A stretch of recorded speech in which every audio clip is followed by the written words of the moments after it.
El título de la charla de hoy es La protesta social en perspectiva histórica, formas, demandas y derechos. Bueno, Mirta Lobato es historiadora y ensayista, se ha especializado en historia social, cultural y política del mundo del trabajo y de las relaciones de género en Argentina y en América Latina durante fundamentalmente el siglo XX. Actualmente se desempeña como profesora consulta en la Universidad de Buenos Aires, ha sido profesora en varias universidades de Argentina y en las universidades de Colonia, Alemania, Chile y Uruguay. Ha sido fundadora y miembro del Consejo de Dirección de Entrepasados, como mencioné recién, cofundadora del Instituto Interdisciplinario de Estudios de Género y de la revista Mora, de la Facultad de Filosofía y Letras de la UBA. Entre sus principales publicaciones, un libro que es clásico también para pensar un montón de cuestiones del mundo del trabajo, es La vida en las fábricas, trabajo, protesta y política en una comunidad obrera de Berisso. Directora del volumen 5 de la Nueva Historia Argentina, El progreso, la modernización y sus límites. También es autora de Cuando las mujeres reinaban, belleza, virtud y poder en la Argentina del siglo XX. Historia de las trabajadoras en la Argentina, 1869-1960, La prensa obrera, manifestaciones, fiestas y rituales en el siglo XX, y también Paisajes del pasado junto a Daniel Schein. Y ahora ha escrito, que recién termina de regalármelo y lo traje para... Bueno, pero lo vas a... Bien, yo no me... Tenés razón, Mirta, bueno, ahí viste, ya bueno, está bien. Es de dos amigas. Pero es un libro, ya me dijeron, Dalía Greco, excelente este libro, así que bueno, pregunté en la presentación. Sí. Bien. Este libro que, bueno, ojalá que podamos incorporar algún capítulo en el programa. Y bueno, esta es Mirta Lobato y no tengo mucho más para agregar, y gracias por la presencia. Y gracias otra vez. Muchas gracias. Bueno. Si quieren decir algo. Si querés el micrófono, Mirta. Ay, no sé, a ver, pero ¿me escuchan allá? Sí, estoy acostumbrada a dar clase. Creo que no perdí el hábito de dar clase. Bueno, ¿qué decirles? Gracias a las autoridades, gracias a las personas que trabajaron, gracias a Maricel, gracias a ustedes, gracias a Paulo, no sé, a todas, ¿no? A todas y a todos, con O inclusiva, ¿sí? Y bueno, no sé qué decir, porque primero me voy a sentar y después me voy a levantar, porque pensé este título, La protesta social en perspectiva histórica, porque tiene que ver con muchas de las cosas que les dijeron que hicimos, ¿no? Digo que hicimos, porque Entrepasados fue una experiencia colectiva, el Instituto de Género y la revista Mora es una experiencia colectiva, la Nueva Historia Argentina fue una experiencia colectiva, este libro, ya voy a hacer propaganda, que es sobre las López, las dos primeras, entre cuatro, mujeres de la Universidad de Buenos Aires que se graduaron como doctoras en 1901. ¿Con qué? Con una tesis, Elvira, sobre el movimiento feminista, ¿no? Y entonces ese libro me parece que es muy interesante porque cruza esto que es la vida universitaria, escribir una tesis, formar parte de un movimiento, el movimiento feminista a principios del siglo XX, y además ser socialistas o filosocialistas. Digo, como que tiene varias cositas ahí que resultan interesantes y que me pareció que a Maricel le iba a interesar. Y también contarles que fue en el año 2003 que nosotros editamos con Juan Suriano el libro La protesta social en Argentina. El tema es la protesta, en esta idea de que las protestas pueden historizarse, forman parte del pasado, pero también son elementos importantes en el presente, y que nosotros escribimos para el Fondo de Cultura Económica cuando estaba Enrique Tandeter, otro historiador que es muy interesante del mundo andino, el mundo minero, el trabajo en las minas, la producción de oro y plata en los Andes, ¿no? Y ahí en ese texto nosotros ensayábamos una visión de largo plazo. ¿Por qué? Porque ese libro fue escrito bajo la urgencia del 2001, ¿no? Es decir, los conflictos del 2001 nos llevaron a pensar las características de la protesta social, por preguntarnos quiénes eran los actores, quiénes eran los protagonistas, cuáles las organizaciones, cuáles los espacios de la protesta, dónde se protestaba en el 2001, digo, dónde se protesta en Rosario, los símbolos y también las transformaciones a lo largo del tiempo. Y a mí me parece que hoy, una vez más, podemos repensar el pasado porque las imágenes me parece que están astilladas, ¿no? Me parece que hay algo, no voy a decir que se desmorona porque no tengo una visión muy pesimista de las situaciones presentes, pero sí me parece que está astillada y me parece que el presente es tan incierto como en el 2001. Y entonces que eso es importante para volver a pensar este problema de la protesta. El 2001 significó, y esto es un debate dentro de la historiografía, un hito muy importante desde la perspectiva social, económica, política y cultural. ¿Por qué? Porque en el 2001 el mundo del trabajo se resquebrajaba bajo la presencia de miles de desocupados que reclamaban en calles y rutas por un destino mejor, y de ahorristas, dirían la clase media, algunos, que veían que sus expectativas, sus esfuerzos se desmoronaban rápidamente, ¿no? Entonces, me parece que el 2001, y les digo que este es un debate, la gente que hace historia política no ve ahí un hito relevante, pero desde el punto de vista social y político al mismo tiempo sí lo es, ¿no? Y es que aparece unas palabras, la protesta piquetera, se diría en un momento, las protestas de desocupados, se decía después, y de organizaciones sociales más tarde, que dio para mí ese tipo de protesta, dio cuenta del cambio significativo que se había producido en el territorio de lo social en nuestro país, casi a lo largo de un siglo.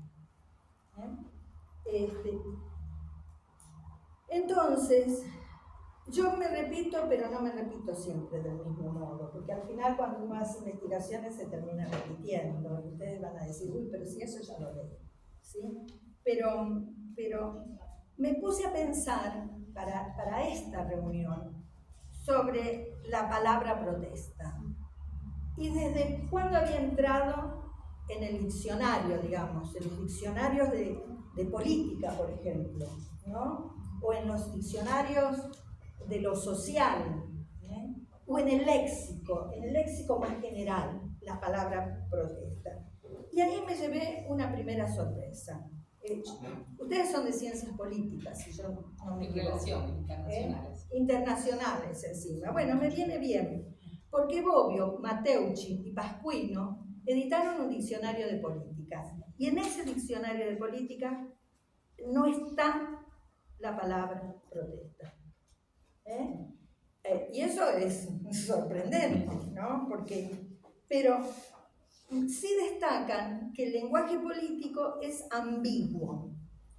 Presten atención a esto, y que los términos tienen diferentes significados, que por otra parte se modifican a lo largo del tiempo, ¿no? Así como incorporan otros nuevos que emergen de las prácticas cotidianas de los actores.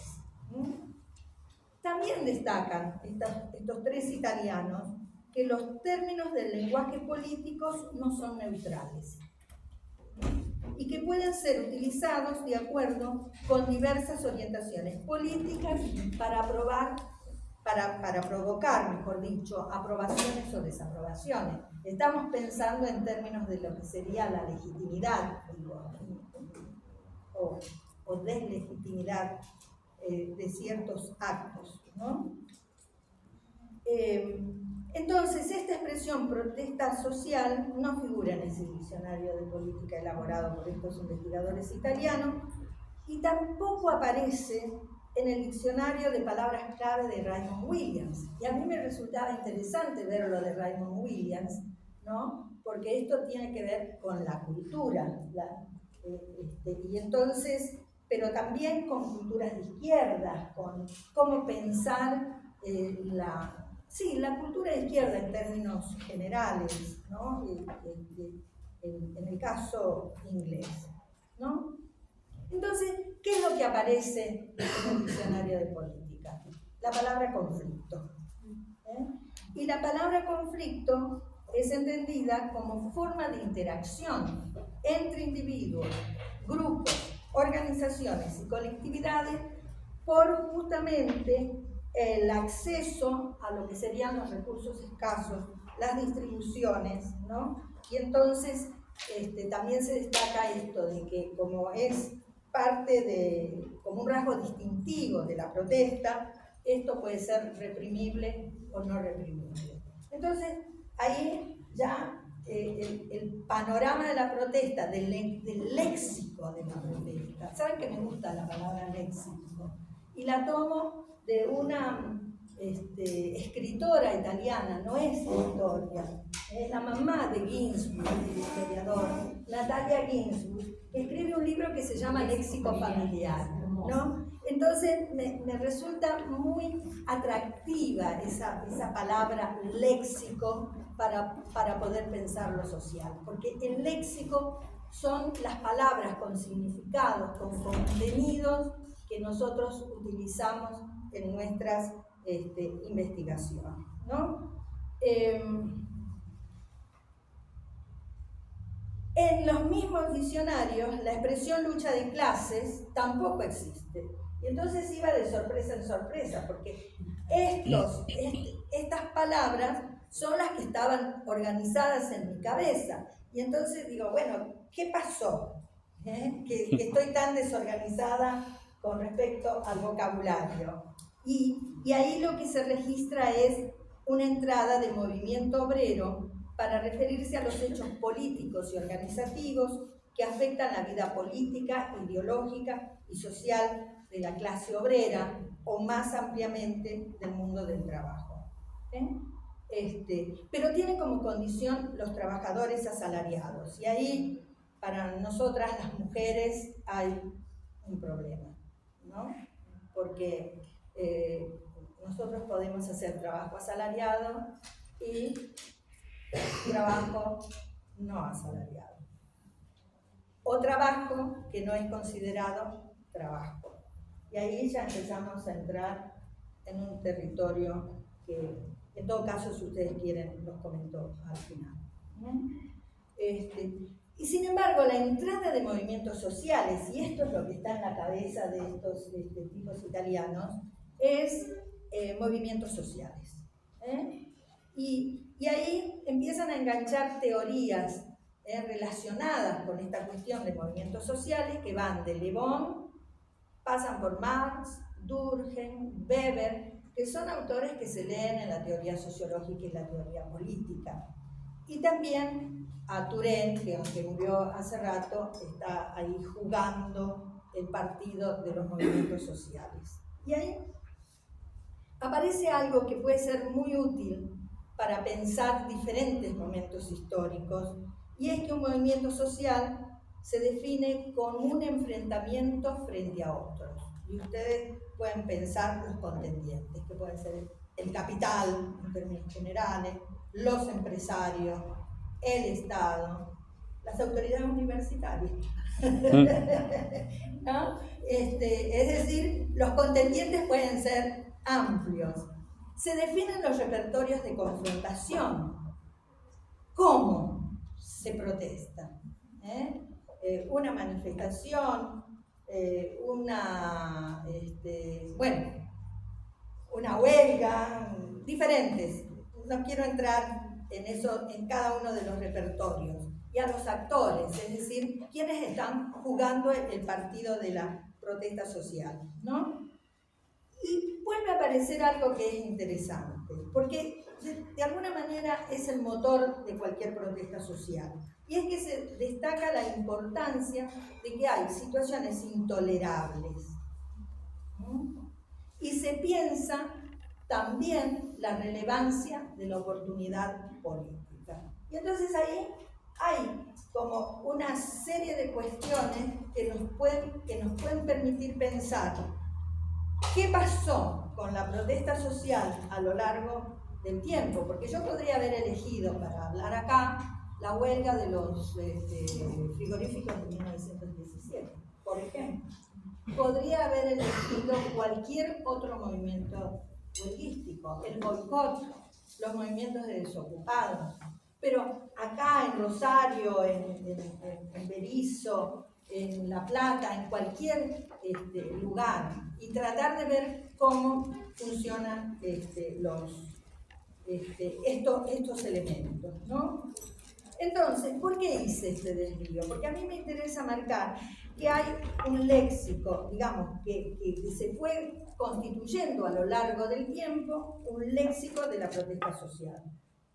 En donde, ¿qué aparecen? Esto que les decía antes, protagonistas, contendientes, espacios de actuación, demandas y derechos que se van consolidando y que requieren para mí, y esto lo digo con voz muy fuerte, de una particular atención a los diferentes momentos históricos para no caer en esencialismos que se convierten en prisiones para el conocimiento. Y a mí eso me parece importante para ustedes. Porque cuando uno tiene una visión teleológica de las cosas, les resulta difícil hacerse preguntas de investigación. Y lo más importante que me parece que uno tiene que tener en la cabeza son las preguntas. Es lo que Edward Thompson llamó la escuela de la incomodidad. Y eso pienso que es muy, muy relevante. Yo casi haría un aplauso. No, pero no, bueno, ya sé. Entonces, ¿qué es lo que voy a hacer a partir de esto? Yo les voy a sugerir, y en todo caso ustedes lo podrán pensar, discutir entre ustedes, discutir con los profesores, ¿no? Que les decía, les voy a sugerir que fue hacia fines del siglo XIX que los conflictos en el mundo del trabajo adquirieron forma en nuestro país, teniendo en cuenta a estas cosas que les mencioné, que forman parte de la noción de movimientos sociales. Actores, trabajadores, varones y mujeres, nativos y extranjeros. A la definición de los opuestos, a la capital, al capital, no a la capital, ni al diario La Capital, el capital y el Estado. A las formas de reclamo, huelgas, boicot, sabotajes. Al espacio de las protestas, calles, plazas de pueblos y ciudades. A las demandas, salarios, mejores condiciones de vida y de trabajo. Y por libertades. Y de asociación, por ejemplo. Entonces, parto con un dato. En 1878, el diario La Libertad, fundado por Manuel Bilbao. Manuel Bilbao lo leíamos mucho nosotros cuando estudiábamos el diarismo, ¿no? Que tenía ideas afines al mitrismo, sostenía, frente a la primera huelga de trabajadores que se registra en la ciudad, después se registraron otras, ¿no? Que ella, y fíjense la expresión que usa, era como una planta exótica que no puede prosperar en un suelo de libertad. La huelga como exotismo en el mundo en el que ellos estaban viviendo, ¿no? Planta exótica, algo rarito, dirían otros. Algunos trabajadores de oficio entonces conformaban sus primeras asociaciones. Por ejemplo, en 1857, dije, asociaciones, ¿no? Un elemento importante. Se organiza la Sociedad Tipográfica Bonaerense, que reunía a los trabajadores de los diferentes oficios relacionados con la producción y la venta de impresos. ¿Pero para qué? Para socorrer a sus miembros. Acá hay personas que han estudiado las sociedades de socorros mutuos, diferentes asociaciones, ¿no? Pero era una sociedad de socorro mutuo.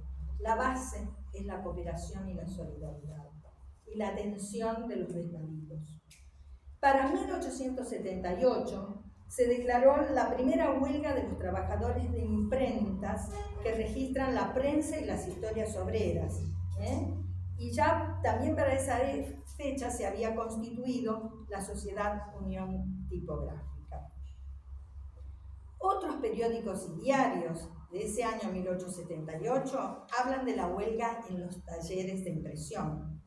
El Nacional, editado también en Buenos Aires por Vélez Arfiel y claro exponente del diarismo posterior a Caseros, sale este diario entre 1852 y 1898. También voy a recordar a la Agustina Prieto, que siempre estaba diciendo esta cuestión de los diarios, en qué momentos habían salido, qué era, porque bueno, lo que estoy diciendo se alimenta de muchas investigaciones, no estoy descubriendo la pólvora, y por eso es importante leer, y mucho.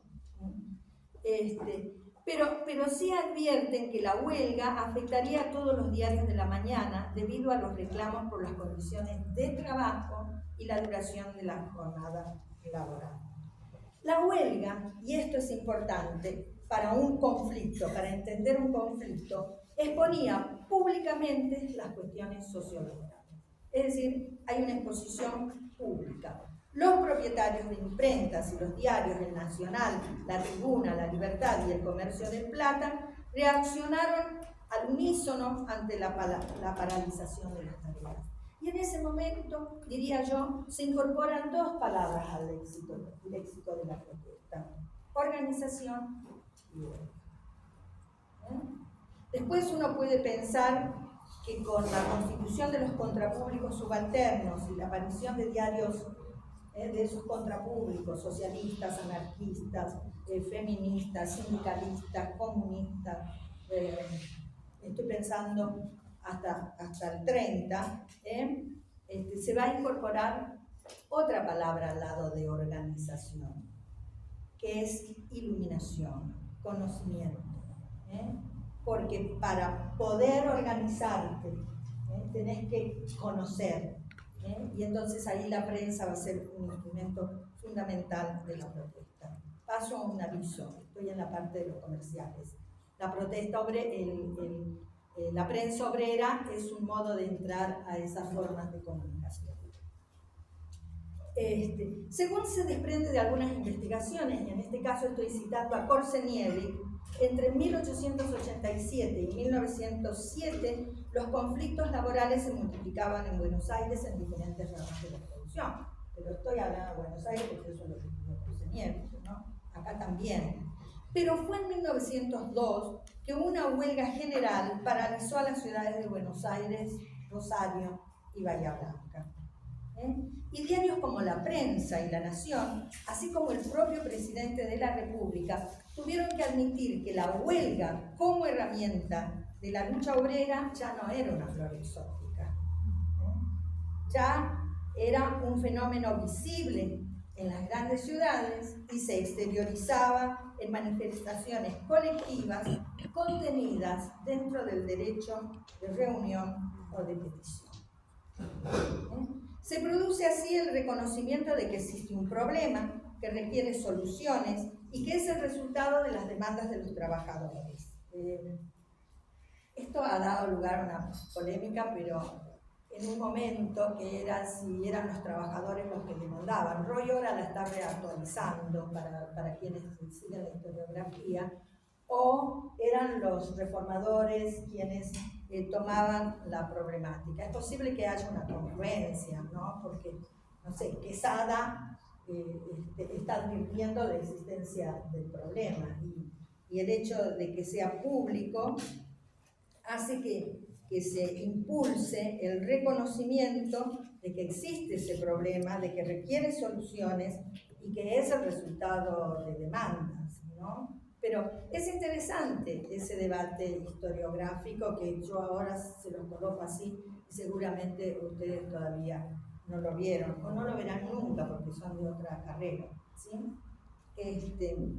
Pero en el Ministerio de Relaciones Exteriores ustedes pueden encontrar documentación que habla de estas cuestiones en función de los actores que están presentes, ¿no? Entonces, los trabajadores peticionaban ocupando el espacio público de la calle por mejoras en las condiciones de trabajo, por libertad de expresión, por el derecho de asociación y el reconocimiento de las organizaciones. Y a mí esto me parece fundamental porque esas huelgas, esas manifestaciones que tradicionalmente se caracterizan más como económicas que como políticas, estaban acompañadas por peticiones asociadas con derechos que hacen a la vida política bajo la invocación de la República y la Constitución. Y en este sentido denuncian un estado de injusticia. La palabra justicia e injusticia también va a entrar a jugar dentro de este léxico y que es necesaria la reparación. Y también me parece interesante en toda esta discusión sobre las repúblicas latinoamericanas, la vida democrática, porque a partir de esos actos, la república, más que la democracia en algún momento, hay que pensar cuándo la noción de democracia se extiende, es cuestionada por la inequidad, la injusticia y por la aplicación de mecanismos represivos y autoritarios. Es decir, entonces, que palabras que estaban en la Constitución Nacional adquieren un sentido distinto para el conjunto de trabajadores, sean varones y mujeres, que peticionaban ocupando el espacio público de calles y plazas, libertad de expresión, derecho de asociación y reconocimiento de asociaciones gremiales. Y aunque a mí se los estoy diciendo porque me parece que está normalizado todo esto, que sabemos que hay libertad de expresión, que sabemos que hay derechos de asociación, que sabemos que las asociaciones gremiales están reconocidas, pero como están, no pensamos los procesos en los que esos derechos se configuraron. Y entonces, como no pensamos en el momento en el que esos derechos se configuraron, los impugnamos, ¿no? Y ahí hay un embrollo, me parece, sobre todo para las generaciones más jóvenes. Nosotros estamos como rutinizados, y los más jóvenes están en un embrollo que no saben muy bien de dónde vienen estas cuestiones. Y entonces, wow, ¿qué estamos haciendo? Porque finalmente, si llego a tiempos presentes, estamos frente a un desafío, estamos frente a un dilema. Con optimismo, siempre, como diría Scioli.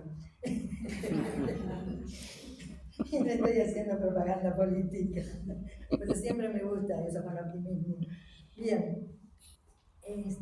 Entonces, a partir de las movilizaciones de trabajadores, se convirtieron en un acontecimiento público-político que atrajo la atención del periodismo y de las autoridades. Repertorios de confrontación como las huelgas se consolidaron frente a otros. Ustedes, huelga, la palabra huelga general, la escucharon no hace mucho tiempo. Otros que se utilizaron a principios del siglo cayeron en desuso, por ejemplo el boicot, que estudió acá Maricel, el sabotaje, que se utilizó parcialmente. Entonces, se puede afirmar que desde 1890 en adelante, la huelga como forma de protesta en estrecha relación con la experiencia del trabajo fue la experiencia clave de la confrontación, tanto en una etapa en que los trabajadores actuaban defendiéndose frente a las duras condiciones de vida y de trabajo, bueno, mucho más de trabajo en algunos casos,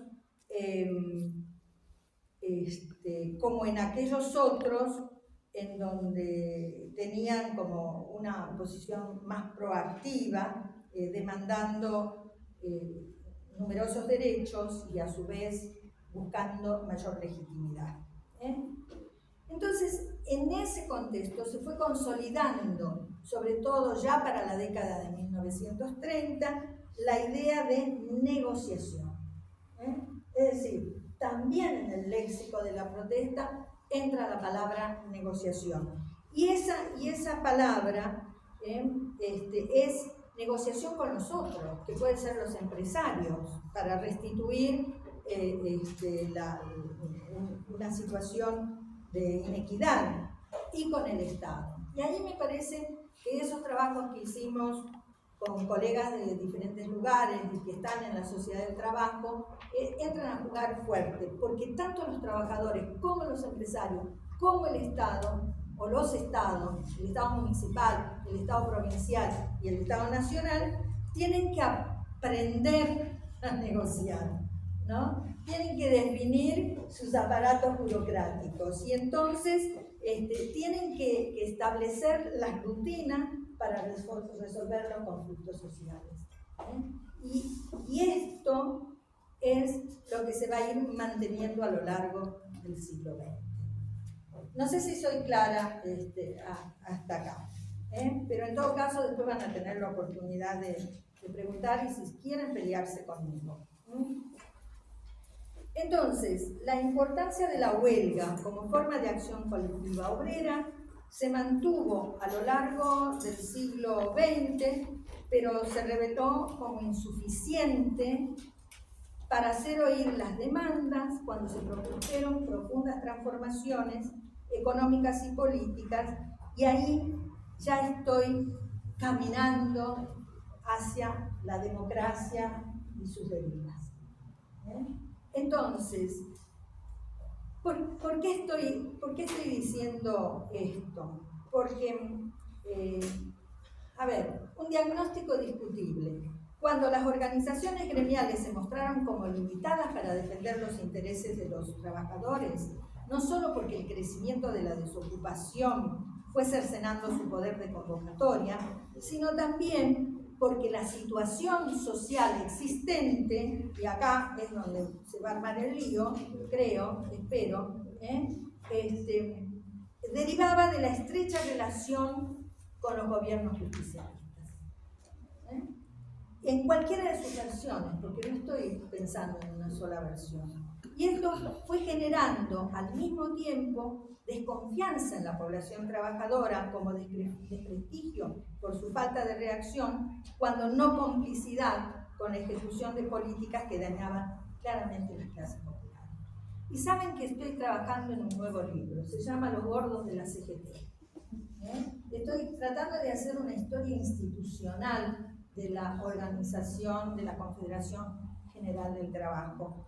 Y parto de una idea que es una de las instituciones más desprestigiadas en la sociedad argentina.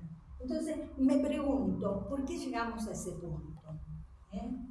No es un posicionamiento político ideológico, es una pregunta de investigación. ¿Qué pasó? ¿Qué les parece a ustedes que pasó? Entonces, a lo largo del siglo XX, yo creo que tengo que ir terminando, ¿no? Pero tengo mucho más para decir y lo voy a ir, 10 minutos más. Voy a ir acelerando. El léxico de la protesta se fue ampliando: huelga general, huelga parcial, toma de fábricas, trabajo a reglamento, trabajo a desgano, y durante la última dictadura militar, trabajo con tristeza. Los repertorios de confrontación tradicionales eran insuficientes y la población tuvo que imaginar otros canales de acción. Se organizaron marchas de silencio, apagones y particularmente se generaron los cortes de ruta. Entonces, llegamos al siglo XX y ya me salté un momentito, ¿no? Que son las transformaciones que van en los 90, ¿no? Pero el siglo XXI trajo a la historia de la protesta 3 novedades, aunque sus rostros pueden reconocerse claramente. El corte de rutas y calles como método de lucha, lo que le dio mayor visibilidad al fenómeno de la desocupación y la precariedad laboral. La presencia femenina, con sus hijos en las manifestaciones, y el estallido de sujetos manifestándose, jubilados, pensionados, víctimas de la última dictadura, excombatientes de Malvinas, mujeres movilizadas en demandas más específicas como el derecho a decidir, el aborto, el ni una menos, la movilización de las madres de Plaza de Mayo, las madres de las víctimas del gatillo fácil, las madres del Paco. Ya tenemos ahí como múltiples actores en esa protesta. Entonces, para ir terminando, quiero hacer 2 referencias más. La primera está relacionada con las protestas y las relaciones de género, porque se suponía que yo tenía que hablar de eso, ¿no? Y sí, y estoy hablando de eso. Y ahí lo que digo es algo que sabemos, es que los héroes productivos y revolucionarios, los compañeros varones, todos que están sentados acá, destacan su rol en la organización de las protestas y de las asociaciones, ¿no? Pero los estudios feministas y los estudios de género astillaron esa imagen tan poderosa, y la astillaron hace más de 50 años, no es algo nuevo, ¿no?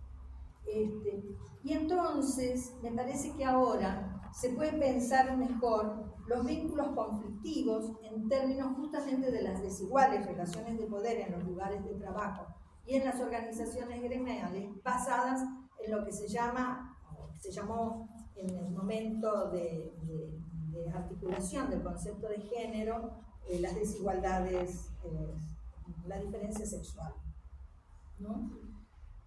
Y hay una pregunta: ¿cuál es el rostro femenino de la protesta? ¿Hay un rostro femenino de la protesta? La mayoría son mujeres, me parece.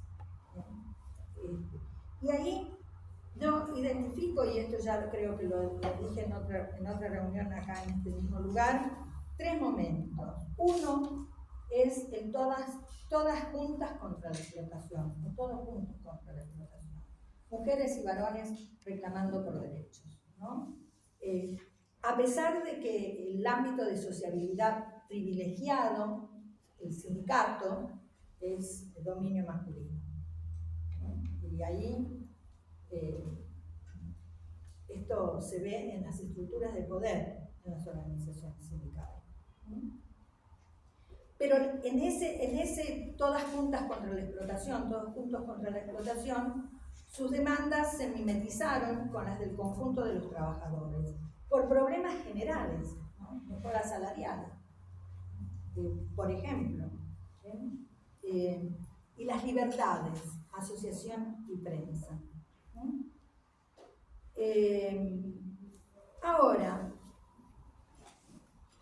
lo que demostró la historiografía en los últimos años es que las mujeres trabajadoras buscaban organizarse para reclamar por derecho a ser respetadas, por mejores condiciones de vida, por mejores condiciones de trabajo, por igualdad de salarial, por ser escuchadas.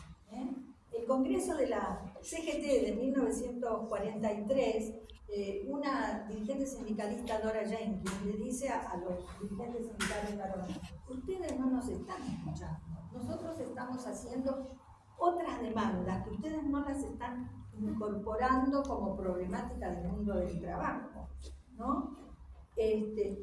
Y entonces aparece esta cuestión de la diferente valoración de la capacidad, de la habilidad, de los conocimientos relacionados con las mujeres, de la diferencia entre el reconocimiento de esas habilidades entre varones y mujeres.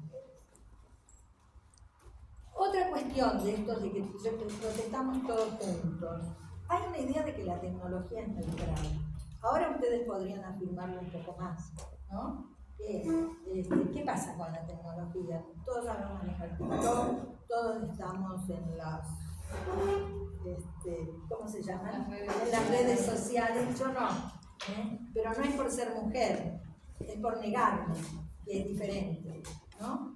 Pero hay una idea de que la tecnología es neutral al género, ¿no? Y tal vez lo podríamos sostener hoy. Pero a principios del siglo XX no, porque cuando se introducía tecnología en una actividad industrial, las primeras que quedaban fuera eran las mujeres. Y cuando hacían huelga, como sucedió con las cigarreras a principios del siglo XX, en 1915, más concretamente, los varones no las acompañaron, porque consideraron que la incorporación de esa tecnología nos metía en un mundo moderno, ¿no? Hoy mismo sirve como herramienta de empoderamiento femenino las tecnologías, para poder generar hashtags, para poder generar movimientos. Por eso dije que ahora es más discutible esto, pero no a principios del siglo XX, porque ahora, y con esto yo voy a cerrar, lo que tenés es una multiplicidad de actores. Nosotros como historiadores tenemos las reglas del oficio, pero los diferentes grupos, todos están armando historias, construyendo historias, que además compiten en las redes, ¿no? Y ahí se abre un mundo que es un mundo totalmente atomizado. Están mirando ahí arriba y no sé si miran porque aparece algo extraordinario y no lo que estoy diciendo. Entonces hay toda una serie de problemas que generan protestas a principios del siglo XX. Algunas de ellas se mantienen hasta el presente, la desigualdad salarial, por ejemplo, y que tienen que ver con lo que es la defensa de nuestro sexo. Y el tema más fuerte de la defensa de nuestro sexo es el acoso, ¿no? Que es el acoso sexual, ¿no? Es el acoso que existía en fábricas y en talleres, el acoso de los jefes y capataces, pero también el acoso de los varones, compañeros, ¿no? Entonces, ahí hay el no a los abusos, me parece que forma parte de la defensa de nuestro sexo. Son los reclamos más peticionados, digamos, en lo que vos encontrás en el lo que yo plazo, encuentro lo que tiene es mayor presencia. Que la discusión sobre el abuso sexual, que yo inicialmente cuando hacía mis investigaciones pensé que era una exageración, y que además estaba puesto en la relación desigual existente en fábricas y talleres, porque el jefe o el capataz era el que acosaba sexualmente. Lo que yo analicé a partir de la documentación, y esto es todo un tema, con qué documentos uno trabaja, cuando analicé las fichas de los trabajadores, varones y mujeres en Swift y Armour, era que los compañeros también acosaban. Y eso no podía entrar en mi cabeza, porque las organizaciones sindicales de izquierda no podían tener moralmente esas conductas, ¿no? Y también, esto es bueno, porque ¿por qué es bueno? Porque te obliga a repensar tus propios prejuicios, tus propias ideas antes de entrar en el proceso de investigación. El último punto es la defensa del hogar. Yo termino, me faltan 3 cositas, pero muy breves. ¿Por qué? Porque la defensa del hogar es lo que hacen las mujeres desde la huelga de inquilinos, pero también en las huelgas donde los protagonistas son varones, ¿no? Por ejemplo, la huelga de los ferroviarios, ¿no? Tenemos acá número 1 de los la especialista Laura Badaloni, ¿no? Porque las mujeres protestan con los varones, ¿no? La huelga de la construcción del 36, la estudió Débora D'Antonio, van a reclamar mejores salarios. ¿Pero para qué? Y esta es una deriva de los estudios de género, no solamente las teorías queer, LGTB y demás, ¿no? cuestión de la masculinidad, porque esos varones no pueden ser productores y proveedores. Están discapacitados, digamos. ¿Por qué? Porque no tienen el salario suficiente para ser buenos padres, buenos maridos, buenos jefes de familia. Y ahí hay una idea de masculinidad, ¿no? Que me parece que es una deriva interesante de los estudios de género. Y esta cuestión de la defensa del hogar no solamente está en estas huelgas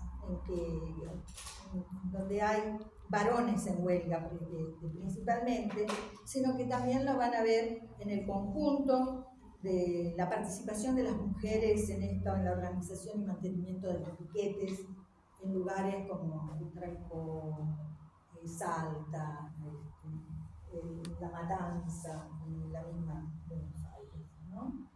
Y ahí también hay una discusión, porque aparece algo así como una cultura femenina en la que las mujeres estarían más dispuestas a defender estas cuestiones relacionadas con el hogar por nuestra forma de sociabilidad en la familia. Yo no estoy tan de acuerdo con la idea de la cultura femenina, pero hay muchos trabajos que utilizan esta noción, y entonces explota en las demandas variables este tipo de participación femenina.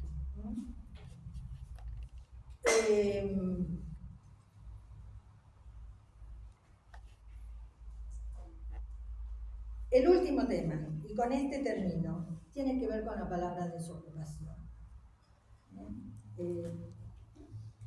Entre 1890 y 1914, la palabra desocupación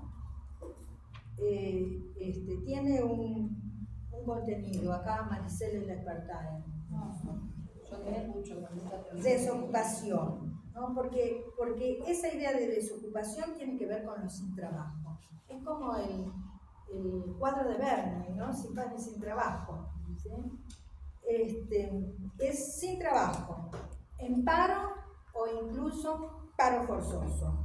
Con la crisis de 1913-1914 se comienza a estudiar ya a los sin trabajo, y a producir estadística. Y después la OIT, que es un organismo internacional que ustedes pueden estudiar sin duda, debate esta cuestión de los desocupados, ¿no? Pero fíjense, a fines del siglo XIX, la palabra desocupado era una cuestión transitoria, era un momento transitorio en la vida de una persona, ¿no es cierto?, por motivos que eran ajenos a la voluntad de la persona, ¿sí? Pero en la primera mitad del siglo XIX, en la segunda una parte también, era no trabajo, era vagancia. Después es un momento en el que vos estás sin trabajo porque, qué sé yo, porque paró la industria, porque no se cosecha. Y en la década del 60 se cierran muchas fábricas, muchísimas fábricas en Argentina. Yo estudié las de frigoríficos, la de la carne y las textiles. Y ahí aparece esa noción todavía de desocupación asociada a un fenómeno externo. Y empieza a acuñarse una idea que va a entrar al léxico de la protesta, que tiene que ver con un tono emocional muy fuerte, y aquí incorporo el registro afectivo a la noción de la protesta, y que tiene que ver con expresiones como defendamos nuestra fuente de trabajo, perder el trabajo es perder la dignidad, es el pan de nuestros pibes, trabajar es lo único que sabemos hacer, la culpa es de la patronal que nos oprimió por muchos años y hoy nos deja sin trabajo. Ahora bien, en nuestro país, las crisis económicas y políticas recurrentes han imposibilitado mantener los niveles de la actividad económica de la primera mitad del siglo XX. Y ustedes saben que se crean nuevos imaginarios. Entre 1890 y 1900 no sé cuánto, vivimos la época más maravillosa del crecimiento económico de la Argentina, que puede tener un viso de realidad, sin duda, pero eso no oculta las conflictividades, podríamos decir, del mundo moderno, ¿no? Pero me parece que hacia finales del siglo XX, y sobre todo en lo que va de nuestro siglo, ya del XXI, se empieza a consolidar una fórmula que es desocupación, más pobreza, más trabajo precario. Y esto es lo que condensa más todavía una situación compleja que es en la que se desenvuelve la vida de las clases populares, ¿no? Y hay un juego difícil en los últimos años, incluso antes de Milei, para ponerle un nombre a esto, que es que desocupación, organizaciones sociales, instituciones vinculadas con la economía social, ¿no? Empiezan a ser fuertemente deslegitimada y empieza a tomar impulso la idea de que no se trabaja porque hay balance, ¿no? Entonces, es como que hay unas idas y vueltas en esta noción de desocupación y en los significados que tienen esas palabras en los distintos momentos históricos, ¿no?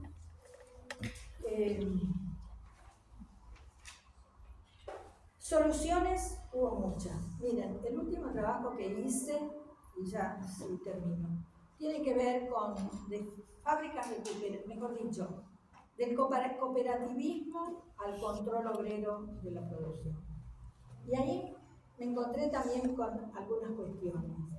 Frente a la falta de trabajo, fábricas recuperadas, control de las empresas. Pero eso, que fue importante en la primera etapa de la vida democrática, es decir, de la postdictadura, fue cambiando a una suerte de uso de la figura cooperativa a partir de los subsidios estatales. Y ahí también hay otro viraje, ahí hay también otro problema, ¿no? que es difícil de abordar, digo difícil de abordar desde la ciencia política, desde las ciencias sociales, desde la ciencia histórica, porque es ir muchas veces contra nuestros propios presupuestos de vida, nuestras propias maneras en las que hemos ido articulando nuestras vidas durante mucho tiempo. Entonces,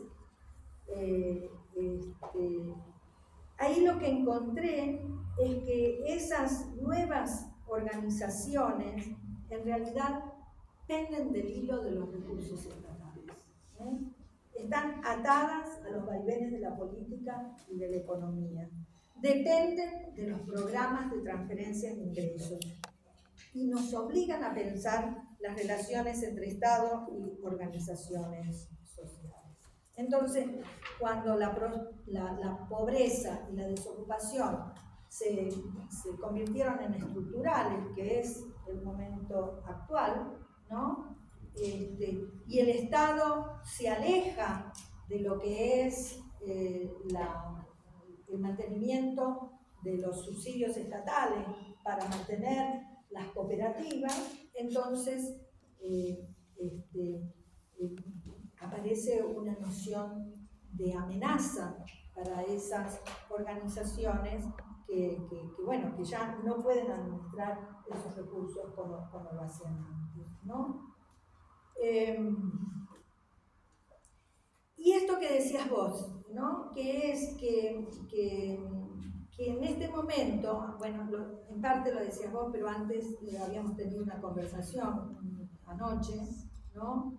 Donde no solo está esta situación de amenaza, yo veo a las amenazas como desafíos, ¿no? Sino que hemos vivido transformaciones, estamos viviendo transformaciones cuyas derivas no podemos advertir porque las estamos viviendo, no sabemos a dónde vamos a ir, ¿no? Pero en donde la vida de cada uno de nosotros parece más importante que la de todos, las nociones de libertad se redefinen, las nociones de derechos y justicias cambian, del derecho a la igualdad, que fue la bandera de las revoluciones modernas, aparece hoy el derecho a la diferencia, ¿no? Y entonces hay desequilibrios que parecen incurables y que las democracias, y ahora sí coloco a las democracias en un lugar central, parecen no encontrar los caminos para eliminarlos o amortiguarlos.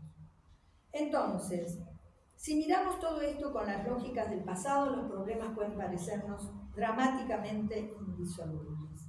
Pero tal vez el reconocimiento y el respeto de la diversidad entre los individuos, los lenguajes, las culturas, abren el camino hacia una nueva definición de solidaridad y de convivencia democrática, que no la tenemos en este momento, ¿no? Y me parece que al final todo eso depende de nosotros. Y es ahí donde pongo la carga optimista, porque depende de lo que nosotros hagamos, pero también de las preguntas que nos hagamos, del conocimiento que poseamos, y de las soluciones que busquemos. Bueno, quise dar un mensaje.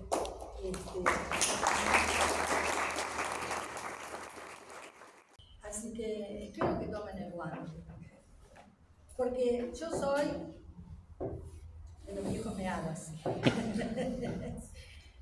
Entonces, a ver ustedes de qué se visten. Pensando en la protesta, no estoy ¿cómo ven? A ver, dime. Esto es un ejemplo que voy a dar, pero por supuesto quizás se puede rastrear a nivel histórico, inclusive en este país. Pero durante la legislación de la barrabasada de la ley Bases, o la barrabasada que fue la ley Bases, hubo por supuesto protestas en frente del Congreso. Después de sancionada la ley, desde los espacios oficiales del gobierno en redes sociales, se caracterizó a la protesta como golpe, como intento de golpe de Estado. Esa barrabasada. Y tal es mi cuestión acerca de cómo llegamos a ese nivel de criminalización de la protesta social, que aquellos que protestan, que aquellos que marchan, que aquellos que cortan la calle son delincuentes, y como son delincuentes son personas que atentan contra el orden público y por ende deben ser reprimidas. ¿Por qué las fuerzas policiales, por qué las fuerzas de represión del Estado llegan a niveles tan inhumanos como pudimos ver en una de las movilizaciones en defensa de los jubilados, que atendieron no solamente jubilados, sino personas con la suficiente empatía para denotar y para señalar las pésimas condiciones materiales de vida que afrenta este sector etario de la población? Es interesante perdón, ¿terminaste? No, sí, termino. Digo, es interesante lo que está planteando él, porque una de las cosas que yo les mencionaba es tratar de ver cuáles son los motivos, los escenarios, los actores que intervienen en una protesta, ¿no? Y también esta idea de aprobación y reprobación. ¿Y quiénes son los que intervienen en esto uno podría decir, deslegitimar o legitimar? Porque la palabra crueldad que lleva a otro problema. La idea de crueldad, de abandono, tiene que ver con este giro emocional que puede tener la designación de las protestas. Entonces, les voy a dar un ejemplo. En los años 90, en la década del 90, durante el gobierno peronista de Menem, ¿no?, se produjeron numerosas privatizaciones. Hubo una socióloga, Giacchino, me parece, por ahí ustedes se acuerdan, que estudió la prensa del periodo. Y entonces, al estudiar la prensa, fue viendo cómo se iban difundiendo palabras, vamos a decir, deslegitimadoras. Eso ustedes lo pueden hacer. Puedo dar un ejemplo, la protesta de los jubilados es un poco más compleja, ¿no? ¿Por qué? Porque, bueno, después de mucho tiempo, algunas organizaciones políticas y sindicales se acuerdan de nosotros los jubilados. Quiero decirles que yo soy una jubilada, ¿no? Pero durante mucho tiempo el problema de los jubilados no entró en la discusión política. Entonces ahí la cuestión de oportunidad política, del momento político en el que eso se está produciendo, es muy importante estudiarlo, tanto para la protesta de los jubilados, como para las protestas de las mujeres en otros contextos, o como las huelgas de la CGT. Estoy marcando que la oportunidad política forma parte de la cuestión que nosotros tenemos que analizar. Y después, la circulación de palabras. Lo que hace esta mujer, que es Giacchino de Basilakis, si yo me acuerdo bien, ¿sí? Es ver cómo las palabras se van difundiendo, ¿no? En ese momento era a través de la prensa, ¿no? Nosotros ahora, y ese problema lo van a tener los historiadores del futuro, tenemos un lenguaje que se disemina de otra forma. Las redes, ¿no? Entonces, ¿cómo vamos a estudiar las redes? Con lo efímero que tienen. Yo pregunto todos los días. O sea, les estoy contestando sin haber hecho una investigación. Les estoy contestando a partir de las preguntas que yo me hago frente a los tweets, los blogs, Instagram, no sé, ya no sé cuántos son. Tengo un estudiante que estudió los Twitter como formas de cartas políticas, por ejemplo. Muy interesante. Y que ahora está estudiando los blogs. Y entonces ahí vamos a poder ver cómo esto se va diseminando. Es decir, me parece que tenemos que estudiar eso para poder entender por qué la protesta es deslegitimada. Esa es la palabra que yo utilizaría. También en un momento dije que esta cuestión de la aprobación y de la reprobación de un evento de protesta, ¿no es cierto?, lleva a reprimir o no esa protesta. La discusión sobre las formas represivas que utiliza el Estado. En una época se hablaba de los aparatos represivos del Estado, pero ahora ¿bien? Entonces, ese es un tema que a mí me parece relevante. Lo mismo pasa con género. ¿Cuál es la discusión de género ahora? Somos come chicos. Las feministas comemos a los chicos, como los comunistas se comían a los pibes en un momento, ¿no? ¿Quiénes son los que intervienen en ese debate? ¿Con qué palabras? ¿Qué lugares ocupan ciertos personajes? Yo me he dedicado a seguirlo al ángel. ¿Alguno lo siguió? Bueno, dicen que soy masoquista, ¿no? Sí, hay que tener perseverancia. Hay que tener perseverancia, pero he tenido tantas en la vida que me dediqué a seguirlo al ángel. ¿Cuáles son los argumentos? Es muy interesante conocer su forma de pensar, porque él está levantando al movimiento feminista del 17-18, un poquito más, digamos, a las feministas que cuestionan la idea de la universalidad del contrato social. Y ustedes saben que el contrato social para la teoría política es importante, ¿no? Entonces, Mary Wollstonecraft, bárbara, escribe la Vindicación de los Derechos de la Mujer en el mismo momento en que se escribe la Declaración de los Derechos del Hombre y del Ciudadano. Pero las feministas de ahora no. ¿Por qué? Pregunto, ¿ustedes saben por qué? ¿Tienen alguna respuesta? ¿No? ¿Se pusieron a pensar? Preguntando, ¿eh? Nada, no les importa. ¿De verdad no les importa?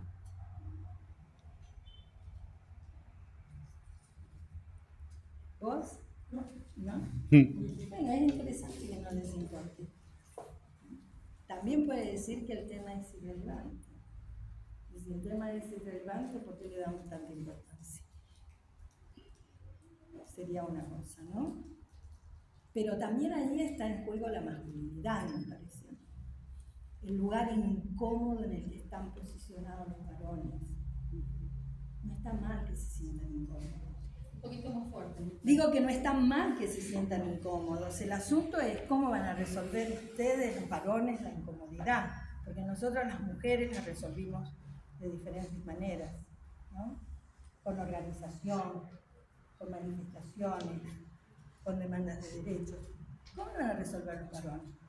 Anoche hablábamos de la serie Machos Alfa. No sé si la vieron.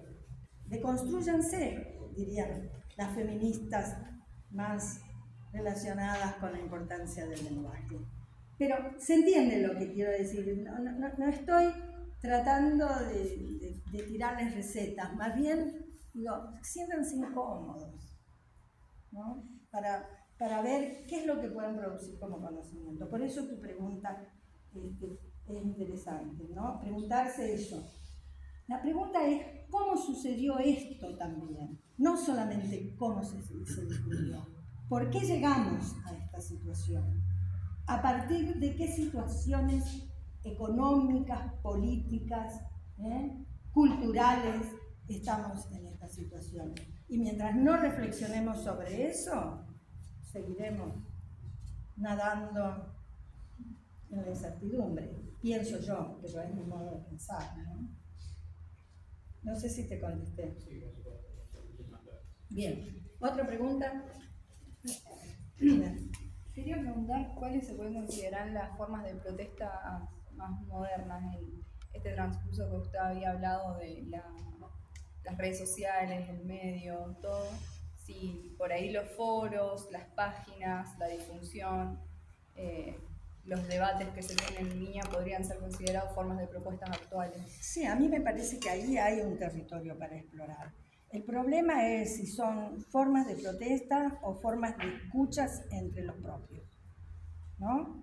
Que son dos cosas diferentes, ¿eh? Es decir, por ejemplo, yo en una época, cuando salió Facebook, me hice una página en Facebook, porque quería jugar al Candy Crush. Y entonces la única manera de jugar a eso era en ese momento a través de esa página, ¿no? Y después nunca más entré, y cuando entro es para darme cuenta de que, bueno, que me saludaron para mi cumpleaños, por ejemplo, y que yo no advertí durante años que tenía muchos amigos que me saludaban para mi cumpleaños, ¿sí? Pero Facebook es una comunidad de escuchas. A mí me gusta escuchar esa palabra, ¿no? Es una comunidad que escucha lo que quiere escuchar, ¿no? Y ese es un problema, porque solamente te comunicas con quienes piensan igual que vos. Y entonces eso te va encerrando y el otro siempre es un otro al que tenés que matar, ¿no? Y la protesta exactamente. Y entonces lo que maneja es la ira. Por eso Por eso los estudios sobre las emociones, que en realidad tienen 50 años de desarrollo, están ahora teniendo más vigencia. ¿Por qué? Porque podés hablar de ira, de enojo, de amor, pero amor, de desamor también, digo, pero la cuestión de la ira tiñe todo esto, ¿no? Entonces, y los blogs, y no sé, las líneas del tweet, yo no las estudié, pero pueden ser una forma de acción política, y de hecho lo es, digo, las campañas políticas se desarrollan en esos lugares, pero tienen que, a ver, me parece que tenemos que volver a la conversación, ¿no? La idea de la conversación es la idea de que yo puedo escuchar lo que vos decís y no querer matarte, ¿no? Y eso se puede ver a través de las redes, sí, seguramente, aunque yo no las transito, ustedes pueden ver eso. Pero si conforman comunidades de escucha, no sirve. Y una cosa más para agregar. Lo que se está llamando ahora la cultura de la cancelación, ¿puede ser considerada un boicot? No lo pensé desde esa perspectiva. ¿Qué preguntas? No lo pensé desde esa perspectiva, ¿no? Pero tiene que ser formulada como boicot, tiene que ser formulada como un arma política, ¿no? Claro, y no un problema individual. A mí me suena, no sé si capto bien lo que es, pero me suena la cultura de la cancelación una cuestión absolutamente individual. Claro. Y el boicot es una protesta colectiva. Bueno, ahí hay una cosa que es interesante, ¿no? La cultura de la cancelación tiene que ver con esas formas de no escuchar al otro, ¿no? Entonces, la cultura de la cancelación es que una figura cualquiera es eliminada de la conversación política por algunos actos, ¿no? Cuando uno piensa, por ejemplo, los abusos sexuales, para que sea realmente, me parece, una política, tiene que estar definida como tal. Ahora, si son prácticas más individuales, ya eso hay que estudiarlo. El desafío justamente es eso, ¿no? Anoche conversamos de Claro. este tema del boicot, de las distintas formas de aplicación que ha tenido y cómo se ha resignificado el concepto de boicot también y la práctica misma del boicot. Mirta me decía, bueno, a partir de los 30 hay una mayor, digamos, orientación del boicot hacia el consumo, tratar de afectar el consumo, y no era esta la misma perspectiva a principios del siglo como lo vimos nosotros en la huelga en Catichave en 1919, no era esta los mismos objetivos, pero me parece que la idea de boicot siempre remite, más allá de las diferencias, a una práctica colectiva, a un objetivo que es compartido de manera colectiva. Creo que por ahí es un principio para responderte, aunque no tenemos respuestas completas ni absolutas para la pregunta tan inquietante y provocadora que hiciste. Realmente un aporte los dos que han participado. Es un orgullo muy grande, muy lindo, muy estimulante para quienes estamos en la cátedra, ¿no? La verdad que es un gusto. A ver. Dale.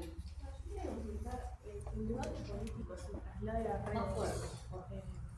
No es como la manera también, si muchos funcionarios, por ejemplo, del Estado, acá se dedican a un montón de horas a estar en Twitter, de trasladar el debate en medio de un espacio físico a un espacio virtual, ¿no es también como una manera de desarticular el movimiento social en la calle? Sí. Por parte del Estado, directamente. Cuando es parte del Estado, sí. Lo que pasa es que ustedes están poniendo en la mesa, y esto a mí me parece interesante, están poniendo en la discusión estas nuevas formas de comunicación. Entonces, al poner en la discusión las nuevas formas de comunicación, nosotros no sabemos para dónde, digamos, cuál va a ser el recorrido de esa forma, ¿no? Entonces, sí, lo podés tener de parte de individuos, de parte de colectivos y de parte del Estado. Pero es lo que ustedes tienen que ir manejando. La política a través de las redes a mí no me alcanza, ¿no? Pero a ustedes tal vez sí les alcanza. Gracias a usted. quería, a ver. Ahí Camilo.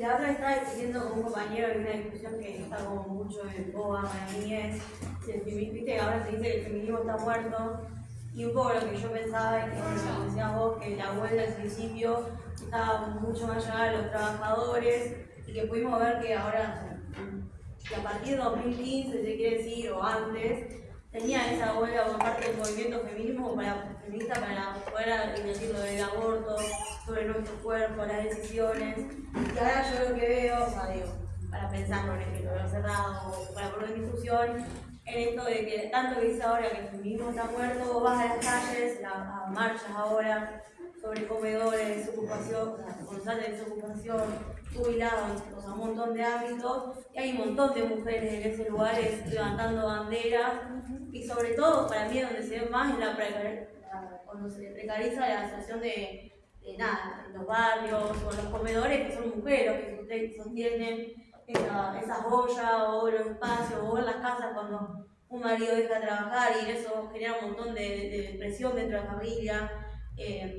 Como bueno, nosotros vemos que se pone ese pie de que bueno, el feminismo se murió o ahora está descansando o están como guardadas, pero después, o sea, por ahí se está rediscutiendo siempre lo del aborto, sobre la ESI, nada, un montón de temas, pero después las discusiones sobre los comedores, los trabajos, la dignidad de las personas, están las mujeres mayormente discutiéndolo. Sí. Y eso pasa, o sea, para mí también hay un trabajo de la derecha de empezar a empezar a borrarla de la política, cuando en realidad están constantemente en esa discusión, sería. Bueno, cuando yo les decía el último punto de las acciones de las mujeres, ¿no? Está relacionado con esto. Bueno, a ver, las mujeres participaban de numerosas manifestaciones. Las mujeres pobres ahora, ¿no? Las tenés en los comedores, las tenés en los merenderos, en diferentes lugares. Y eso, fíjense ustedes, que también produjo un desplazamiento en los conceptos, ¿no? Porque las economistas feministas llaman a eso teoría del cuidado, ¿no? Entonces hay otro modo de designar. Aprovecho también para hacer esta observación, ¿no? Pero todos los movimientos tienen curvas, ¿no? Entonces, hoy es un momento de gran discusión, ¿no? Sobre esto, feminismos, género, ¿sí? Ahora bien, hay conquistas que se lograron, y esas no vas a poder volver atrás, ¿eh? Y en la historiografía, en la forma de hacer historia, eso ya está instalado. Discusiones, por lo menos. Discusiones en práctica. Exacto. Miradas, claro. preguntas. Exacto. Hay una enorme producción que problematiza esa diferencia de género, en donde muchas de nosotros hemos puesto el foco en las mujeres, pero es en la relación, por eso yo insisto en los varones. ¿Qué es lo que pasa con los varones, ¿no? Entonces, yo, no sé, escribí una notita la vez pasada diciendo eso. Atrás no se puede volver. Si hay historiadores, por ejemplo, que nunca problematizaron las relaciones de género, nunca en sus investigaciones, que hoy pueden hacer un comentario de que no le prestaste atención a las relaciones de género, quiere decir que las cabezas están en ebullición. Y si están en ebullición, no podés volver atrás, ¿no? Entonces hay que ver cómo se canaliza eso. Porque también con las cuestiones, con el tema género, me parece que te lleva a las derivas de la noción de género. Y cuando te lleva a las derivas, la discusión es más complicada, ¿no? Por ejemplo, transg, todas esos vocablos que forman parte del vocabulario de género, pero que reactualiza la discusión de la biología. En cambio, nosotras cuando estudiábamos y pensábamos las relaciones de género, siempre lo pensamos en una relación con otro, los varones, digamos, ¿no?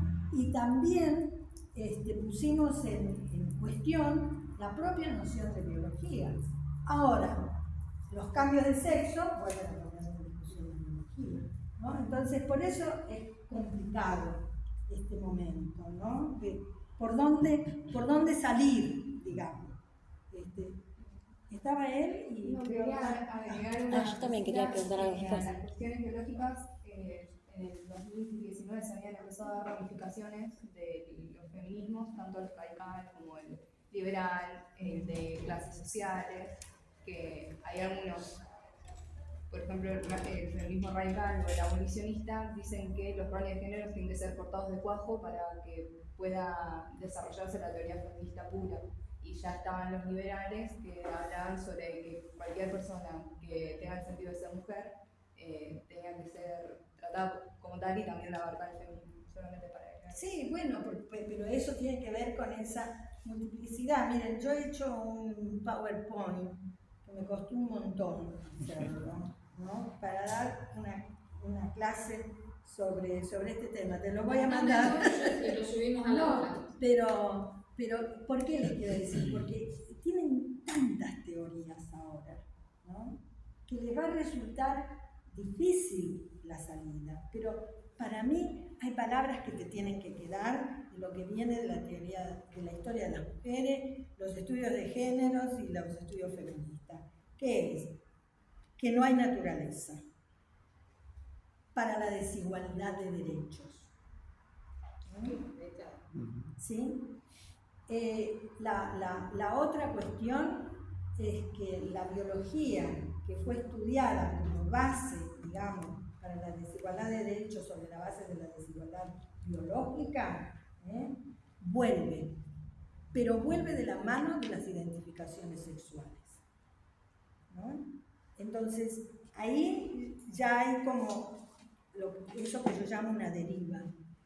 Y como son identificaciones, entonces no tenés límite. Entonces, para mí, hoy en el tema de identificaciones sexuales se va lidiando con la falta de límites a ese potencial identificatorio. ¿Lo cual es? No sé, para mí es súper desafiante, ¿no? Pero eso, ahí también hay una cosa que es interesante. Miren, Judith Butler, que es una de las teóricas feministas y de las cuestiones de género, tiene un libro que tiene que ver con las precariedades. Y las precariedades son sociales, son económicas, son... la tensión ahí de la identificación sexual no es tan fuerte. Ahora, por supuesto, los grupos trans en general, transgénero, digo, la nomenclatura es grande, van a demandar por ciertos derechos. Y eso abre el debate. No sé. Quería consultarte, en los últimos tiempos, ¿no crees que hay una cuestión de legitimación, de deslegitimación de la protesta y de los grupos vulnerados, las mujeres, los ancianos, todos aquellos que no sirvan como sujetos productivos para el sistema, y que toda esta cuestión que hablabas de la gestión de las emociones y la propaganda política hace que gobiernos como los actuales hayan llegado al poder, poniendo la atención justamente en todo lo que falta? Se aborda de alguna manera una crítica de la democracia, y ahí es donde entran a perderse derechos. De manera general, no sé qué piensas. Sí, se pierden derechos, pero yo vuelvo a insistir, la situación actual es el resultado de políticas del pasado, en donde el discurso de estos sectores amenazantes, diríamos, es fructífero. Cuando fueron las elecciones, por ejemplo, las que triunfa Milei, en mi pueblo, 40.000 habitantes, un pibe me dice, yo voté a Milei. Yo le pregunto, ¿por qué votaste a Milei? Decime. No, le dije lo que se dice habitualmente, ¿no? ¿Por qué vos votaste a Milei? A mí me interesaba saber por qué lo había votado. Y él me contestó algo que me desarmó intelectualmente. Me dijo, ustedes los universitarios son unos privilegiados y yo no tengo ninguna posibilidad de ir a una universidad en este pueblo. Y ni en ese pueblo, ni los recursos para salir del pueblo. Y yo dije, wow, ¿qué pasó que yo me perdí esta situación? Eso es lo que a mí me genera inquietud. Entonces, lo que vos decís tiene que ver con el diagnóstico de la política del presente. Pero la pregunta que ustedes tienen que hacerse es ¿por qué estamos en esta situación? Y no es solamente porque en España está Vox, en Italia está la Meloni, el rumano pobrecito, yo digo pobrecito, el que ganó las últimas elecciones, nos espanta. Ahora, ¿por qué esto? La pregunta está ahí, en analizar las cuestiones que nos han llevado a esta situación. Porque decir, los neoliberales de derecha no dice nada para explicarlo.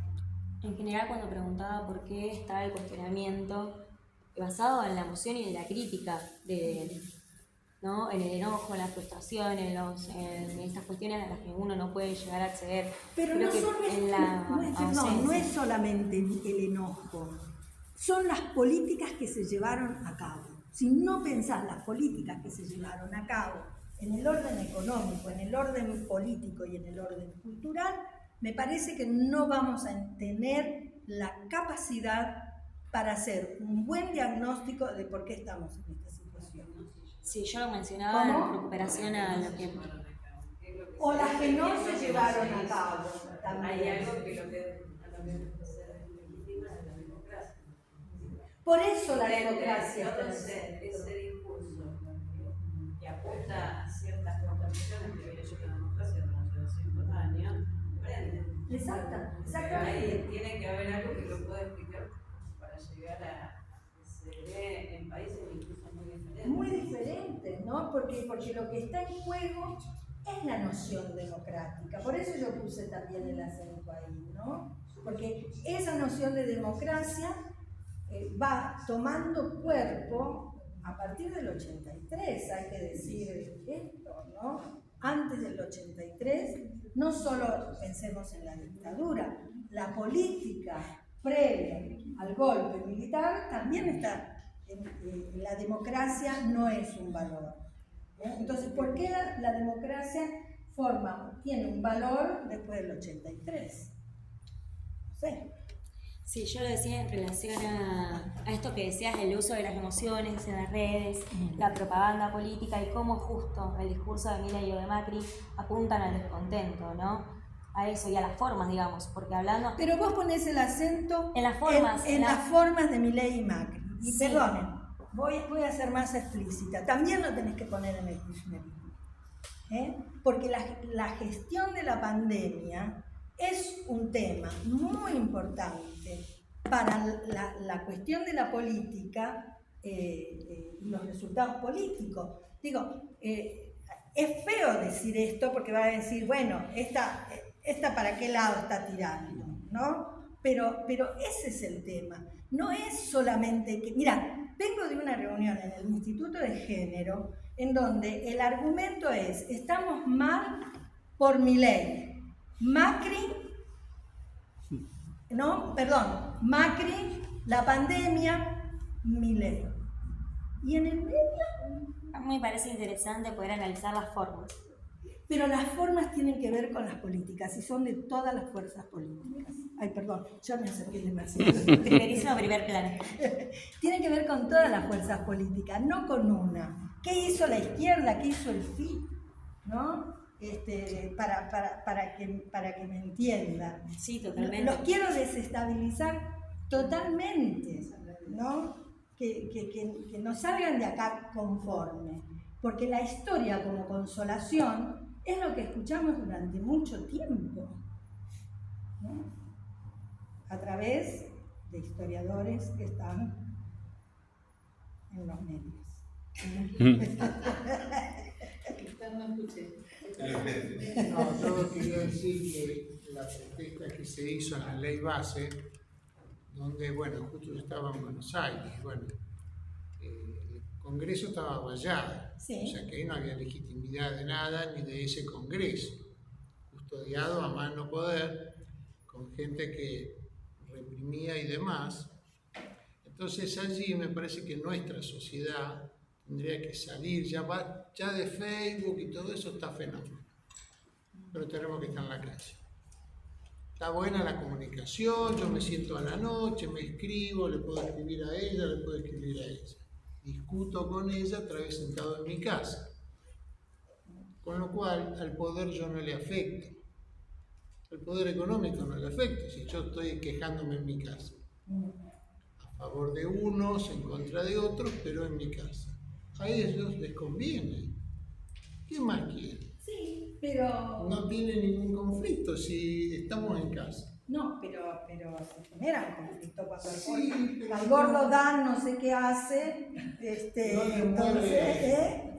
No le mueve demasiado. A ver. Me parece que es interesante que partamos de la idea que decía Mirta de pensar el desafío de pensar el tiempo actual como una agenda de investigación, en un principio académica, pero también como una interpelación ciudadana, en el sentido de decir, hay un tiempo en transición donde, yo te puedo decir, no está resuelto todavía que hay un corrimiento absoluto del espacio público como espacio de la vida política, como espacio de la disputa de las pasiones, como espacio de las relaciones de poder y como que eso se haya trasladado a las redes sociales y el espacio virtual. De hecho, lo que hace el gobierno es una estrategia de llevar a ese plano, ¿no? Y tratar de despolitizar el espacio republicano de la plaza pública, el espacio público de encuentro. Me parece que hay un juego donde eso se está tensionando y, como decía Mirta, bueno, no sabemos hacia dónde vamos. Entonces digo, me parece, quiero rescatar, revalorizando mucho la presencia de Mirta acá, es rescatar esto de pensar la época actual, pensar en clave histórica de la época actual, pensar los desafíos de la lectura del pasado en relación con los desafíos de la lectura del presente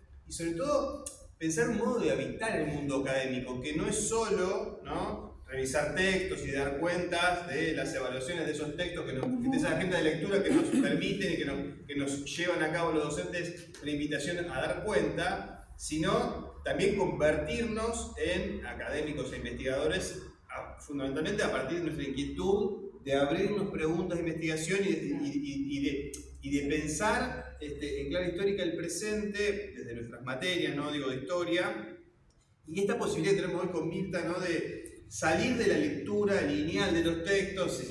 Ahora o en otro tiempo hemos trabajado textos de Mirta y no todos los días se da la posibilidad y nosotros logramos transmitir como docente esta lógica de salir de la linealidad de las hipótesis en cuanto a lecturas y poder hacernos preguntas. Me parece que la invitación de Mirta es hacernos preguntas en el presente y también hacernos preguntas de lo que hacemos todos los días en la facultad, lo que ustedes hacen todos los días en la facultad con sus textos, no pensar los textos de la linealidad de conclusiones ya resueltas o la historia ya resuelta en función de 3-4 conclusiones que sacan los autores, que por supuesto son muy valiosas, pero son valiosas como herramientas para pensar los desafíos de toda época, digamos. Y bueno, y la época actual es, como decía Mirta, es desafiante en el sentido que nos invita a pensar a ver si encontramos esas claves, ¿no? Esas claves nuevas que nos invitan a pensar en los tiempos actuales, que no son fáciles. Para comprenderlos mejor. Y seguramente ustedes tengan muchas más posibilidades de pensar porque habitan esos mundos con más naturalidad que nosotros. Y yo ya me ubico en el mundo analógico y en transiciones hacia el mundo digital, pero también con muchas dificultades de la comprensión de ese mundo. Y también con muchas resistencias en función de las añoranzas de otras formas vividas, de otras militancias también vividas, que hoy pensar las redes sociales es como dice esa frase de vanidad, con tal cosa no se puede, pero sin tal otra tampoco se puede. Hoy decir, bueno, hacer política sin las redes sociales no se puede, pero con las redes sociales tampoco alcanza. Digamos. Sería un poquito esa la lógica de pensar. Y bueno, me parece que, revalorizar esto, aprovechen mucho algunas de las cuestiones que están flotando en esta charla, porque son muy importantes para cómo habitamos nuestra vida en el mundo académico durante las clases, pero también para lo que viene, ¿no? Porque ustedes son futuros profesionales y tienen, yo quiero decir esto, digo, como modo de cerrar, como nosotros tenemos los desafíos de pensar, ustedes también ya tienen un desafío de pensar. Están en tercer año de la facultad, ¿no? O sea, son estudiantes recontraactivos, o sea, hicieron preguntas muy válidas hoy, como recién lo charlamos, ¿no? Ya no son más. Han pasado 35 minutos de la hora. Y seguimos acá, deliberando. Eso me parece todo digo, este mismo hecho de romper la frontera de la duración de la clase y poder permitirnos seguir acá quedándonos pensando, me parece que eso ya es un acto interesante en términos de lo que nos toca desde nuestro lugar como universitarios, ¿no? Como universitarios. Sí, pero yo si tengo que digamos, cerrar con algo, una conversación, es esto, la idea de que tenemos que preguntarnos y escuchar a los otros, ¿no? Porque, pero escuchar a los otros no es solamente escucharse entre ustedes, digo, escuchar las conversaciones que hay en el mundo que nos rodea y también en la investigación.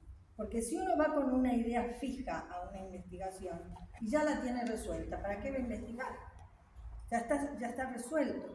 Entonces a mí esto que decías vos, me resulta como muy atractivo, desestabilizar el mundo, desaprender lo que aprendemos permanentemente y ver qué resulta de ese desaprender, porque tiene un objetivo, ¿no? Entonces, por eso es buena la conversación. Me parece que las redes hacen un caso.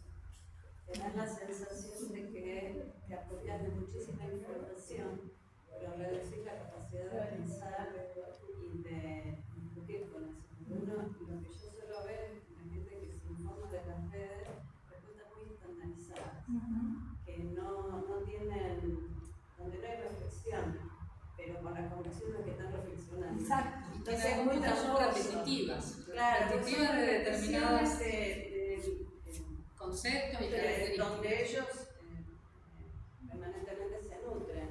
Sí, pero yo quiero aprender de las redes. Por eso, a mí me parece como que las preguntas, ¿no?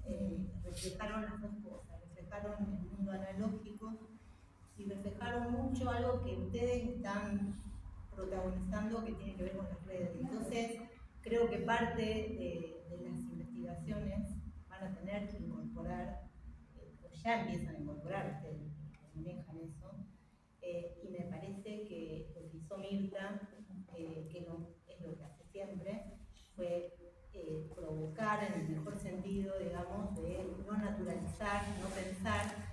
Y si uno toma lo que ella desarrolló en esta clase, digamos, que empezó por aquella primera huelga de la década de los 1860, digamos, donde se deslegitimaba, y llegamos al siglo XXI, donde nuevamente encontramos otra deslegitimación de esos sindicatos, ¿no? Y la necesidad de tampoco naturalizar sino de ver primero que esas organizaciones que ahora son atacadas han tenido un proceso de construcción donde participamos todos de alguna manera, otros que ya no están, y que nuevamente vamos a tener que estudiar por qué sucedió esos mismos argumentos que estaban en el siglo XIX, ahora se repiten, ¿no?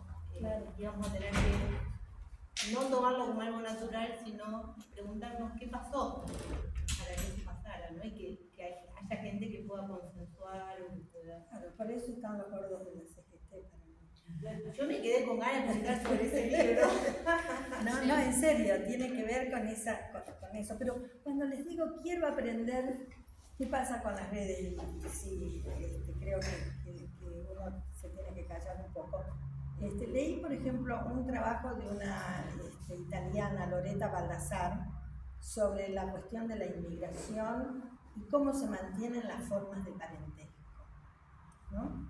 Y es un texto que me resultó súper interesante, porque claro, a fines del siglo XIX y tal vez antes también, las cartas eran la forma de mantener los lazos de parentesco, ¿no? Y después aparece Skype, aparecen los cassettes que van y vienen, ¿no? Están, bueno, WhatsApp ahora, Instagram, que se cuentan pequeñas historias, ¿no? Ahora, cuando yo leía ese texto decía, wow, qué interesante. Ahora, yo puedo estudiar las cartas, pero ¿cómo voy a estudiar los WhatsApp? Difícil. Hay un proceso jurídico para poder hacer eso. Bueno, ¿ves? Pero entonces quiere decir que tenés que aprender cuáles son los procedimientos y hay que ver si se guardan, dónde se almacenan, porque nosotros tenemos archivos. Todo en internet siempre va a estar almacenado. Bueno, preguntas, respuestas, ¿no? Inclusivemente hay conceptos nuevos que para los que estudiamos RI por ahí ya lo conocemos un poco más. ¿Para los que estudiaron qué? Relaciones internacionales. Lo conocemos por ahí un poquito más, que se estuvo dando ahora lo del Smart Power, que siempre estuvo el Soft Power, el Hard Power, y ahora emerge que es más o menos la lucha online que se tiene entre la aprobación pública de los países. Estuvo pasando cuando en Estados Unidos quisieron cerrar TikTok y ahora en la lucha comercial de Estados Unidos con China. Pero fíjense qué interesante, nuevos lenguajes, nuevas normas, ¿no? Nuevos archivos. Por eso le digo, es súper fascinante, por eso que decía él, no sabemos cómo termina esto. Y bueno, y no hablemos de la inteligencia artificial más, porque entonces claro, se complica todo más. Yo ya probé a la inteligencia artificial. ¿Quieren que les cuente? Son unos chantas. ¿Por qué son unos chantas? Yo les pregunté algo. Entonces, No sé, nunca te dice que no sabe. No, claro, me dijo y yo dije, eso no es verdad. Y entonces me dijo, ¿cómo? ¿No es verdad?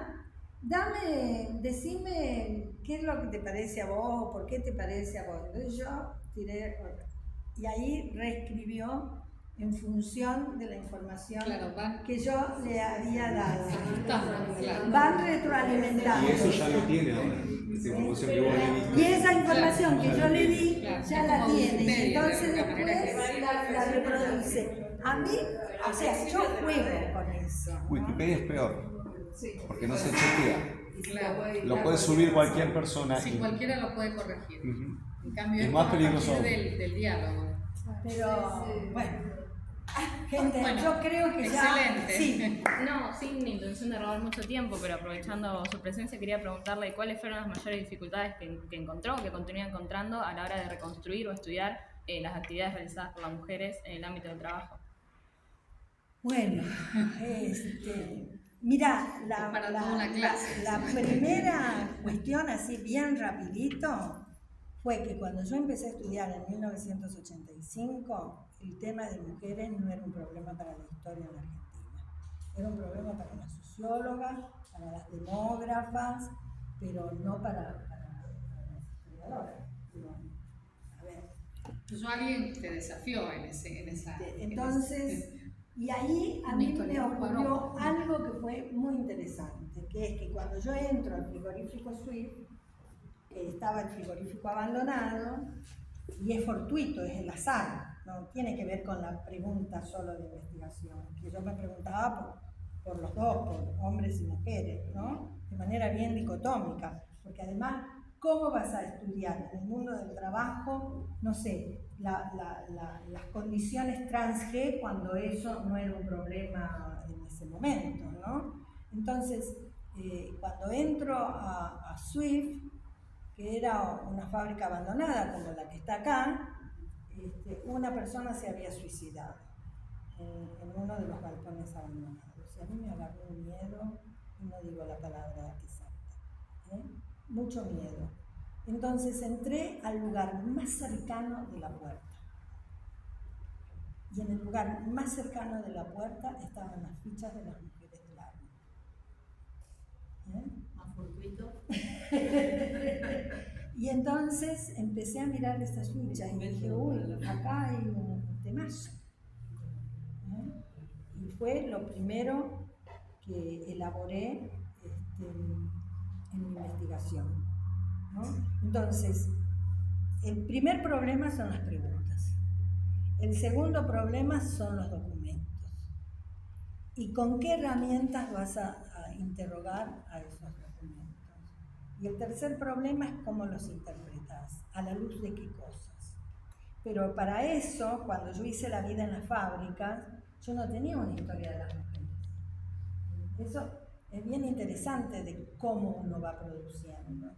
Entonces yo tuve que hacer toda una investigación sobre mujeres para abordar un pedacito del libro La vida en la fábrica. Y entonces con lo que quedó de esa investigación hice la historia de las mujeres trabajadoras. Miren el trabajo que tuve que hacer. Entonces las dificultades son eso, cómo aprendes a lidiar con tus preguntas y con los documentos con los cuales trabajas. Eso en 5 minutos. Bien, bueno.